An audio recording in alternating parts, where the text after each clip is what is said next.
Bonjour à toi, dans cette vidéo, je vais te partager comment cultiver la joie en famille de manière simple, gratuite, qui va te permettre de renforcer le sentiment de bien-être de tes enfants, le tien aussi, leur estime de soi, parce que au quotidien, on est tous d'accord de dire qu'on souhaite voir nos enfants épanouis et pourtant, notre charge mentale, la logistique, le nombre, trop de choses à penser fait qu'on oublie en fait que la joie, c'est quelque chose d'accessible facilement.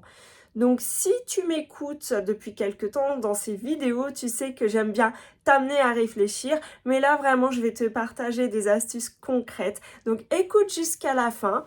Et si tu me découvres, je suis Florence et j'aime accompagner les parents à renforcer leur communication avec leurs enfants, à retrouver la complicité et la joie au quotidien. Donc si ça t'intéresse, abonne-toi parce que sur cette chaîne, je partage toutes mes astuces de maman aussi et tout mon parcours qui m'a permis vraiment de renforcer aussi la joie au quotidien avec mes enfants. Donc c'est pas facile tous les jours, c'est pour ça que des fois j'ai cherché comment de manière simple en fait. On pense que il suffit, non c'est pas on pense qu'il suffit, c'est on pense que des fois il faut organiser de grandes choses pour retrouver la joie en fait de nos enfants.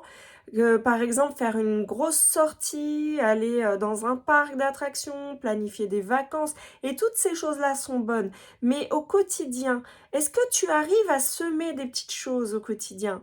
C'est pas si facile en fait. Je pense que c'est là notre mission qui est la plus difficile. Donc maintenant, on va passer aux choses concrètes. J'ai voulu te partager comment le faire avec les sens.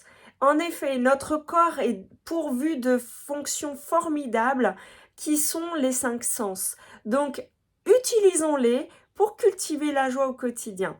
Le premier, c'est la vue. Donc, je vais t'inviter à euh, penser à voir le positif chez tes enfants. En fait, on focalise trop souvent sur ce qui ne va pas et on ne voit que les choses que notre enfant ne fait pas. Mais si on cherche attentivement à voir toutes ces petites choses qu'il fait naturellement et qu'on ne remarque plus, tu verras qu'en fait, il y a plein de choses qu'il fait et qui contribuent au fonctionnement de la maison, qui contribuent à te rendre service, qui contribuent simplement à son autonomie. Et ça, je t'encourage à te focaliser dessus. Cherche bien, je suis sûre qu'à la fin de ta journée, même s'il y a eu des crises avec ton enfant, il y a eu des disputes, je suis sûre que tu peux trouver 3 choses au moins que tu as remarqué que ton enfant a fait. Et si ce n'est pas facile, oblige-toi à faire cet exercice parce que c'est plus tu regarderas ce qui est positif, plus tu auras le sentiment que oui, ça se passe bien aussi et tu seras moins découragé et ton enfant, ça renforcera son estime aussi si tu lui partages aussi ce que tu vois de positif. Ensuite, la bouche. Alors, on sait que la langue, elle a le pouvoir, la Bible dit, la langue a le pouvoir de bénir ou de maudire. Et c'est vrai, c'est tout petit, mais alors on peut dire beaucoup de bonnes choses comme de très mauvaises. Et moi, je t'encourage à utiliser ta bouche, ta langue pour dire de bonnes choses.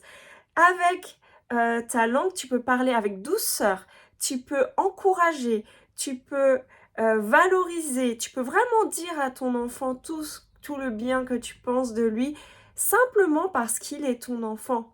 C'est pas uniquement à travers ce qu'il fait, mais le fait que tu lui partages, que tu l'aimes pour qui il est, ça va contribuer à remplir son réservoir affectif.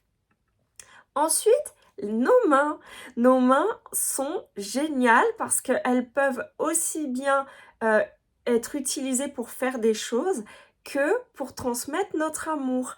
Et oui, on sait que le contact physique apporte beaucoup de bienfaits au corps. C'est plus à prouver en fait, ça produit les hormones qui contribuent au bien-être, l'ocytocine, je crois, attendez, que je me rappelle, la sérotonine, la dopamine, tout ça, ça contribue au bien-être. Ne le néglige pas, utilise-le, fais des massages à tes enfants, fais-lui des petites caresses comme ça, des câlins, Et puis, tu verras, en plus, c'est gratuit. Ne t'en prive pas et ça te fera du bien à toi aussi. Ensuite, les oreilles.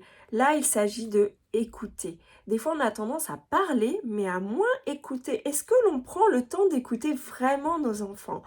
Écouter son enfant quand il nous parle. Et oui, prends le temps de te poser afin qu'il sente qu'il est vraiment important pour toi. Je t'encourage à le faire. Quand tu sens qu'il y a une porte ouverte, et encore davantage avec les ados, parce que des fois, nous, on veut les faire parler, ils ne veulent pas, mais des fois, ils ont eux-mêmes envie de parler et nous, on n'est pas disponible à ce moment-là. Et puis avec les petits-enfants, des fois, ils parlent, ils parlent, ils parlent, nous, on est fatigués, on n'a pas envie. Mais en fait, bon, c'est sûr, si tu es vraiment dans une période fatiguée, ça va pas être facile pour toi, mais plus tu le fais régulièrement, c'est pas obligé d'être 20 minutes, prends 5 minutes avec ton enfant pour l'écouter vraiment. Sois intentionnel dans ce que tu fais. Et puis enfin, le goût. Alors là, non, c'est le goût, je l'ai dit, c'était la langue. Le nez. Le nez, je n'ai pas trouvé. Donc, ce que je me suis dit, ben moi, ce que je fais avec mon odorat, c'est que quand je fais des câlins à mes enfants, je les renifle. Alors oui, tu vas me trouver bizarre, mais en fait, je suis sûre que beaucoup d'entre nous le font. C'est un instinct naturel que de sentir nos enfants. Et ce que ça m'a invité à penser, c'est le nez, ça symbolise aussi l'instinct. Fie-toi à ton instinct. Quand tu sens que ton enfant va mal, quand tu sens que quelque chose ne va pas dans ta relation, fie-toi à ton instinct et demande-toi si tu utilises tous tes autres sens pour cultiver la joie au quotidien. Sur ce, bah, je te souhaite de beaux moments en famille. Vraiment, profites-en de ces dons que tu as, qui ne te coûtent rien, que tu peux utiliser chaque jour et qui ne demandent pas de gros efforts. Je te souhaite de beaux moments en famille et si tu as envie d'échanger avec moi sur ta situation parce qu'au quotidien ça t'est difficile, ça te coûte et tu ne sais pas comment faire, prends un appel avec moi, on en parle et je suis sûre que tu trouveras lors de cet appel des solutions, des pistes qui t'aideront pour la suite. Je te souhaite une belle journée, à bientôt!